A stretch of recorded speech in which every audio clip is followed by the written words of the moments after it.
Upon taking office, President Trump signed an executive order which froze funding for USAID pending a 90-day review.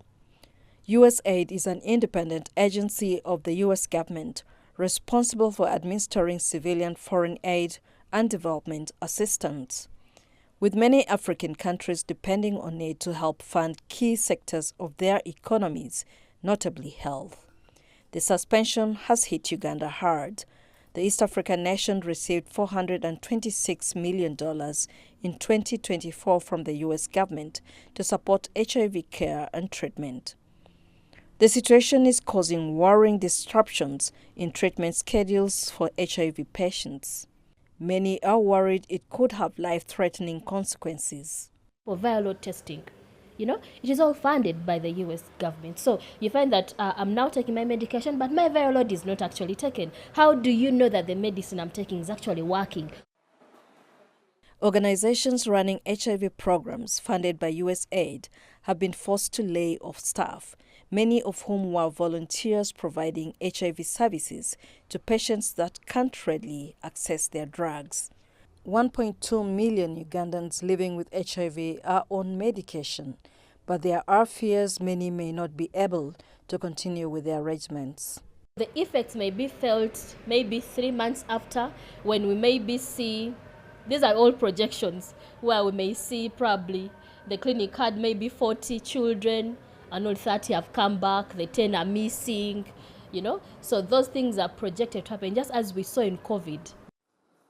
The Infectious Disease Institute that has been carrying out research and preventive programs on tuberculosis is losing $6.5 million in aid.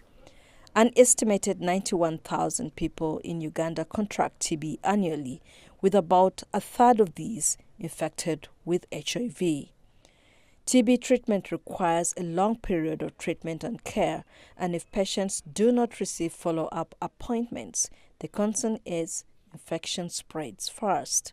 TB is a curable disease, but according to national guidelines, currently you have to treat people for at least 6 months for them to get cured. It can be a challenge, as you can imagine, if you're told to take drug for 6 months. So these resources have been helping us to make sure that on top of identifying individuals who have TB, we are able to support them through this 6-month journey. The government says it will prioritize health funding this financial year as it looks out for other sources of money like the Global Fund to support its programs.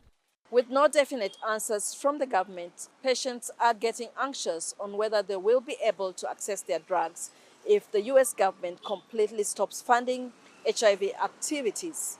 Isabel Nakiria, CGTN, Kampala, Uganda.